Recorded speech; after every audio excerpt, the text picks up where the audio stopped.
Mango স্টোরিতে সবাইকে স্বাগত। পড়াশোনা, কবিতা বলা এর পাশাপাশি আরও যেটা আমি করে থাকি সেটা হচ্ছে আঁকা। আমি বিভিন্ন সময় বিভিন্ন রকম কিছু আঁকি। সবের যে মাথা থাকে আর মুন্ডু থাকে তেমনটা তো নয়, কিন্তু বইমেলা থেকে দিদি এই আমার প্রিয় ইউনিকর্ন ক্যারেক্টারটার ওপরে বই এনে দেওয়ার পর মনে হলো এটাই আমার সেরা সময়। আমি যে কত বড় আর্টিস্ট এটাই আমি প্রমাণ করব এই ছবির মধ্যে দিয়ে। তাই আর দেরি না করে ঝটপট করে রং নিয়ে বসে পড়লাম ছবি আঁকতে।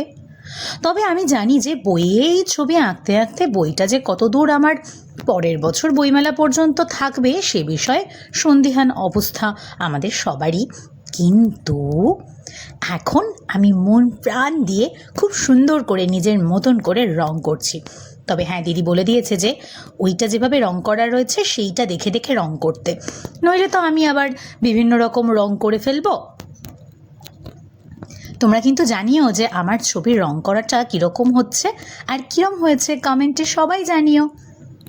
আর সবাই ফলো করতে থাকো ম্যাঙ্গো স্টোরিকে। Stay tuned.